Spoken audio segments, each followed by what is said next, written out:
টাকা বাজেট নিয়ে যারা ফোন কেনার কথা ভাবছেন তাদেরকে বলবো থামুন, পুরোনো মডেলের দিন শেষ। এই 2026 সালের মে মাসের বাজারে কিন্তু একদম গরম কিছু মডেলের ফোন চলে এসছে, যা কিন্তু এক তুড়িতেই আগের মডেলের ফোনগুলোকে পেছনে ফেলে দিবে। আজকে কিন্তু আমরা কোনো পুরোনো মডেলের ফোন নিয়ে কথা বলবো না, আজকে কথা বলবো একদম ট্রেন্ডিং এবং লেটেস্ট 4টি অফিসিয়াল ও আনঅফিসিয়াল ফোনের মডেল, প্রসেসর এবং দাম সহ আজকে আপনার সামনে তুলে ধরবো। ভিডিওটি শেষ পর্যন্ত দেখলে আপনার টাকা একদম সঠিক জায়গায় ইনভেস্ট হবে। তার আগে এখনই সাবস্ক্রাইব করুন আর বেল আইকনটাকে প্রেস করে দিন। প্রথমে কথা বলবো যারা বিটিআরসি এর ব্লকের ভয়ে 100% অফিসিয়াল ফোন কিনতে চান তাদের জন্য একটা ধামাকা ফোন নিয়ে। প্রথম ফোনটি হচ্ছে স্যামসাং গ্যালাক্সি A07। এর 6GB র্যাম এবং 128GB রোমের ভেরিয়েন্টটি আপনি কিন্তু 20,000 টাকার মধ্যেই অফিসিয়ালি পেয়ে যাবেন। এবার কিন্তু স্যামসাং তাদের এই বাজেট ফোনের মধ্যে দিয়েছে প্রিমিয়াম লুকের সাথে মিডিয়াটেক হেলিও G99 প্রসেসর এবং 90 হার্জের ডিসপ্লে।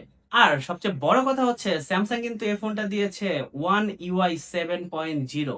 যারা নরমালি একটু কোনো হ্যাসেল ছাড়া একদম ঠান্ডা মাথায় মাথা ব্যথা ছাড়া একটা ফোন চান তাদের জন্য কিন্তু এটা একটা সেরা ডিল হতে পারে।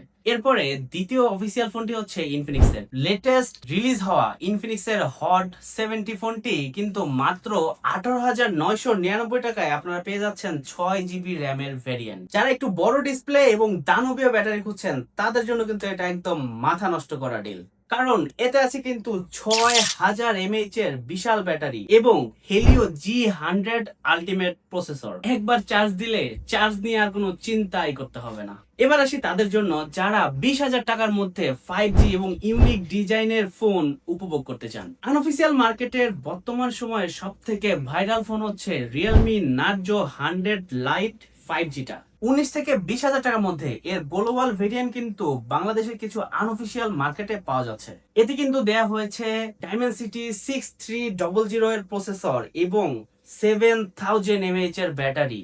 এটা দানবীয় ব্যাটারি বলা চলে। এই বাজেটে 7000 mAh এর ব্যাটারি এবং 5G এর কম্বিনেশন জাস্ট ওয়াও। আমাদের দ্বিতীয় আনঅফিসিয়াল ফোনের মধ্যে চয়েস হচ্ছে পোকো C85X। 20,000 টাকার আশেপাশে কিন্তু এই ফোনটি 128GB ভেরিয়েন্টে বাজারে পাওয়া যাচ্ছে। এর বিশেষত্ব হচ্ছে ইউনিক ক্যামেরা সেটআপ এবং 6300 mAh এর ব্যাটারি। যারা নরমালি হেভি মাল্টিটাস্কিং এবং একটু ইউনিক ডিজাইনের ফোন পছন্দ করেন তাদের জন্য কিন্তু এটি একটি সেরা চয়েস। আচ্ছা ভাই, এই যে 4টা ফোনের কথা বললাম, 4টা ফোনের মধ্যে আপনার সব থেকে পছন্দ কোনটা বেশি হয়েছে? স্যামসাং এর ব্র্যান্ড ভ্যালু নাকি রিয়েলমির 7000 mAh এর ব্যাটারির পাওয়ার? অবশ্যই কিন্তু কমেন্ট করে জানান। তাহলে ফাইনাল ডিসিশন মেকিং এ আসি।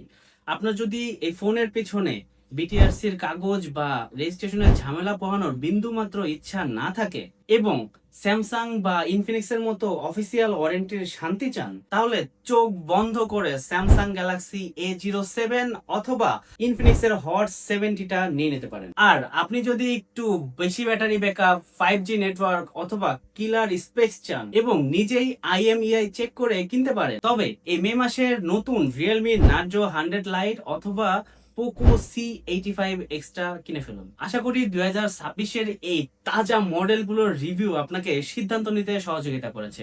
ভিডিও ভালো লাগলে অবশ্যই একটা লাইক করে দিবেন এবং আপনার কোন বন্ধু এই মে মাসে ফোন কেনার জন্য টাকা জমিয়েছে তার সাথে কিন্তু অবশ্যই ভিডিওটা শেয়ার করে দিবেন যেন তারও সহযোগিতা হয়। আর হ্যাঁ, এত কষ্ট করে ভিডিও বানালাম, আপনারা কিন্তু সাবস্ক্রাইব করতে ভুলবেন না। দেখা হবে পরবর্তী ভিডিওতে।